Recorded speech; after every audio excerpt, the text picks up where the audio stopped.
The soft glow of the television painted shifting patterns of blue and white across our living room. It was a Friday, and the familiar weight of the work week had settled into my bones. I was curled into my husband Mark's side, his arm a comfortable, warm weight around my shoulders. The credits for the movie we'd half-watched were rolling, and that pleasant, drowsy silence had descended upon us. So, Mark began, his voice a low rumble against my ear. I talked to my sister today. Oh, yeah. How's Sarah? I asked, tilting my head back to look at him. She's good. Stressed, though. Her and David finally got a chance for a weekend away. Just the two of them. First time since Chloe was born.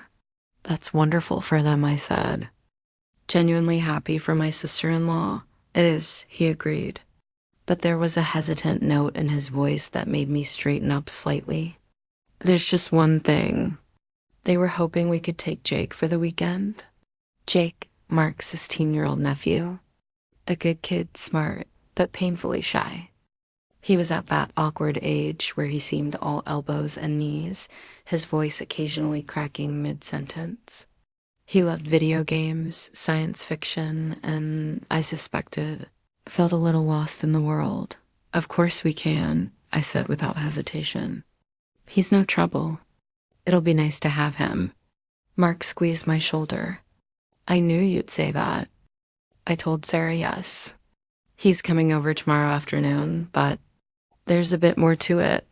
I waited curious. It's just, you know how Jake is. He struggles to connect. Sarah is worried he spends too much time alone in his room. She mentioned he really looks up to you, Amelia. Thinks you're the coolest aunt ever. Mark smiled softly. I have to work the night shift tomorrow, starting at 7. I was thinking, maybe you could, I don't know, hang out with him? Really hang out with him. Do something he loves. Sarah said he's been talking nonstop about some new, complicated board game. I told him you'd play it with him. I blinked. You volunteered me for an all-night board game marathon with a teenager. Not all night, Mark said, though his smile was a little guilty. But maybe for a few hours. It would mean the world to him. And to me. I just want to help the kid come out of his shell a little. And nobody is better at making people feel comfortable than you. It was a blatant manipulation, and we both knew it. But it was also true. I had a soft spot for Jake, and the thought of him feeling seen and heard appealed to me deeply. Mark was a good man, a kind man, and his concern for his nephew was one of the many reasons I loved him. Okay, I said, leaning in to kiss his cheek. Okay, I'll do it. But you owe me. Big time. He laughed, the sound rich and warm. I'll make you breakfast for a week. The next evening, Mark gave me a quick kiss goodbye at 10 minutes to 7, his paramedic uniform crisp. Have fun, you two. Don't let him beat you too badly. He winked and was out the door. I turned to find Jake standing awkwardly in the doorway of the living room, holding a large, intimidating box. The game was called Chrono Kingdoms, and the artwork on the box depicted dragons, airships, and complex-looking maps, so I said, clapping my hands together. You ready to teach me how to lose spectacularly? A small, hopeful smile touched his lips. It's not that hard once you get the hang of it. There's just a lot of rules. Well, you're the master. I'm the humble apprentice. Lead the way.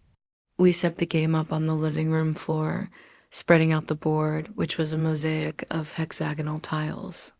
There were more little pieces than I could count wooden resources, intricate miniatures, decks of cards with tiny, dense text. Jake's demeanor transformed as he began explaining the rules. His shyness melted away, replaced by a focused, articulate passion. He spoke of resource management, diplomatic alliances, and technological advancement with the gravity of a world leader. For the first hour, I was utterly lost. My moves were clumsy, my strategy non-existent. But Jake was endlessly patient, explaining the consequences of each action. suggesting better alternatives without being condescending dad. Then something shifted. I started to get it. The convoluted web of rules began to make a strange, beautiful sense. I built a fleet of merchant ships. I forged an alliance with the Sky Dwarfs faction. I saw a path to victory that didn't involve brute force, but through economic domination. Whoa, Jake said, his eyes widening as I executed a 3-turn plan that netted me a huge pile of gold tokens. That was really smart. The praise, coming from this suddenly expert version of my nephew, sent a genuine thrill through me. This wasn't just humoring a kid anymore. This was a real game, a real challenge. We ordered pizza, eating slices straight from the box without ever leaving our spots on the floor. We talked, not the usual, stilted, how's school? Conversation, but a real, flowing dialogue. He told me about his friends, about a girl in his physics class he was too nervous to talk to, about his dream of becoming a video game designer. He asked me about my job as a graphic designer, and I found myself telling him about difficult clients and creative block in a way I usually only reserve for Mark. The night deepened. The street outside grew quiet. We started our second game, and the competition was fierce. We were both fully invested, our laughter loud and unself-conscious. I teased him when he made a risky move that backfired. He groaned in mock despair when my economic engine started churning out victory points. At one point, around 1 a.m, we took a break for ice cream. Standing side by side in the kitchen, spooning Rocky Road into bowls, Jake looked at me and said, "Thanks for doing this, Aunt Amelia. Most adults just pretend to be interested. You're actually playing." His words struck a deep chord. "Jake, I'm not pretending. This is honestly the most fun I've had on a Saturday night in ages." He beamed, and in that moment, he didn't look like a gawky teenager. He looked like a bright, engaging young man on the cusp of figuring out who he was. We played until 3 a.m. My eyes were gritty with fatigue, and I could see Jake fighting back yawns, but neither of us wanted to stop. The final game came down to the wire. He was pursuing a military victory, and I was just 2 turns away from a cultural win. The tension was palpable. He launched a desperate, all-or-nothing attack on my capital city. The dice were rolled. The battle was calculated. And he won. By a hair. He threw his hands in the air with a triumphant whoop, a sound of pure, unadulterated joy I'd never heard from him before. I collapsed backward onto the rug, laughing. "You beat me. You utterly destroyed me. That was amazing." We spent another 20 minutes in the happy aftermath, deconstructing the game, talking about what we could have done differently. The competitive spirit had forged a unique bond between us. We were no longer just aunt and nephew. We were comrades in arms, worthy adversaries. Finally, I sent a sleepy but beaming Jake off to the guest room. I tidied up the living room, a tired but profound happiness settling over me. I had witnessed a transformation. I had helped usher it in. The front door clicked open just after 4 a.m. Mark slipped in, looking tired but serene after his shift. He found me in the kitchen, making a cup of tea. "How did it go?" he asked, coming up behind me and wrapping his arms around my waist, resting his chin on my shoulder. I leaned back into him, the solid, familiar comfort of his embrace. "It was incredible, Mark." I told him everything.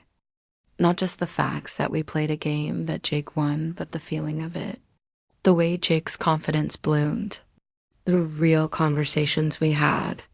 The shared laughter and the fierce, respectful competition. He talked to me, Mark, really talked.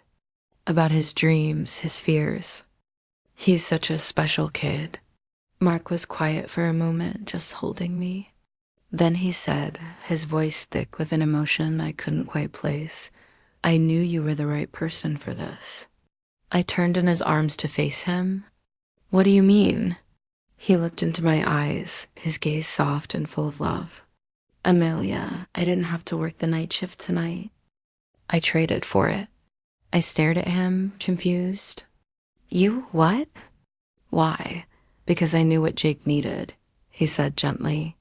He didn't need his uncle, the guy who tries to talk sports with him. He didn't need a babysitter. He needed a friend. He needed someone who would see him, not as a shy kid, but as a person. He needed you. But I knew if I was here, he'd never fully let his guard down. He'd still see us as the adults. He needed time with just you. Time to feel like an equal. The realization washed over me, warm and profound. My husband, the man I thought had simply pawned a boring task off on me, had in fact orchestrated this entire night with deep, insightful love. He had seen a need in his nephew and had trusted me completely to fill it. He had let his nephew play with me all night long. Not out of neglect, but out of a brilliant, selfless strategy. He had given us the gift of time and space, removing himself from the equation to allow a beautiful new connection to form. He had trusted me to be the bridge for a boy struggling to cross into manhood. Tears welled in my eyes.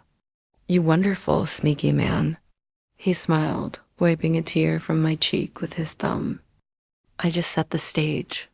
You were the one who performed the miracle. I heard him laughing from the driveway. I haven't heard him laugh like that in years. We stood there in the quiet kitchen, in the early morning hours, surrounded by the silent evidence of a night well spent, the abandoned game board, the pizza box, 2 empty ice cream bowls. It wasn't a story of neglect or betrayal, as the provocative title might suggest. It was a story of quiet, intelligent love. It was the story of a husband who loved his wife and his inn.